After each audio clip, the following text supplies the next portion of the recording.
Good afternoon to you and welcome to this special edition of 17 News. I'm Jim Scott. And I'm Moses Small in tonight for Tammy Melchuk. Thanks for stopping in. Topping our news tonight, ever since a Wasco man went on a bloody rampage, killing his wife, 2 sons, and a sheriff's deputy before being gunned down by SWAT officers, Kern County has been in mourning. 17's Robert Price is joining us now in studio with more. Robert? 3 days after a mass murder ripped apart 2 families, the extended Ramirez family of Wasco and the greater family of local law enforcement, Kern County continues to reel and to pay tribute to the 4 slain individuals, one of them a sheriff's SWAT deputy. Almost from the moment word got out that Jose Manuel Ramirez Jr. of Wasco had gunned down his wife, 2 of his 3 sons, and one of the deputies who attempted to rescue anyone who might be held inside the family home, the tributes for Deputy Philip Campus have poured in. This community is made up of people that 99% or 100% behind their law enforcement agencies, and we greatly appreciate that because now is when we need it.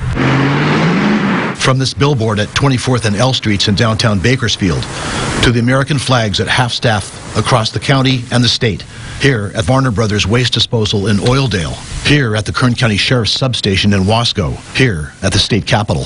Blue lights lit up the night in silent, poignant tributes to Deputy Campus. Blue for the thin blue line of law enforcement. So let's bow our heads and close our eyes and lift up our hands to heaven, to the one that can give us peace. A candlelight vigil Tuesday night in Wasco to remember Deputy Campus, a Marine Corps veteran and youth program volunteer, as well as Viviana Ramirez, her 17-year-old son Angel, and her 24-year-old son Jose Ramirez III, slain by their 41-year-old father. We need to come before the Almighty God, our Lord Jesus, and we need to ask Him for healing in this community. And a second prayer vigil in Bakersfield, all in the hours that followed this. A procession of law enforcement officers streaming from Kern Medical to Green Lawn Cemetery Northeast, accompanying the hearse bearing Deputy Campus's body. Clusters of civilian mourners along the route.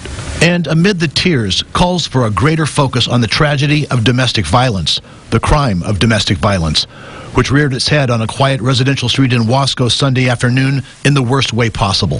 One thing I recognize working with victims of domestic violence is sometimes we can lose hope, not only as a victim but as a worker. And I want to remind you, don't lose that hope. Calls as well from the family of the shooter for a greater understanding of mental illness, still stigmatized but real across society.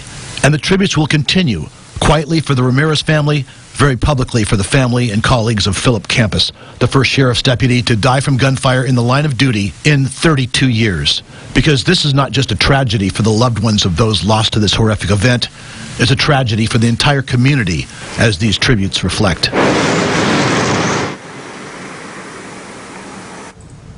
Now, more tributes are yet to come, including another candlelight vigil in Wasco set for Friday. Details on services have not been announced. In studio, Robert Price, 17 News.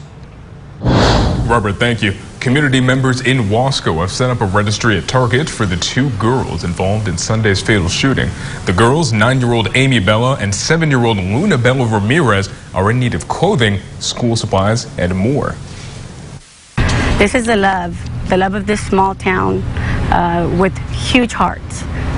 We believe in our community because we know that it only takes one phone call and they'll be right there. This is what Wasco does. We stick together. Items purchased through the registry can be dropped off at California Home Pros, located on 7th Street in Wasco, or at Elementary Education Resource Center on Griffith Avenue. Organizers say the drive will go on until at least August 3rd.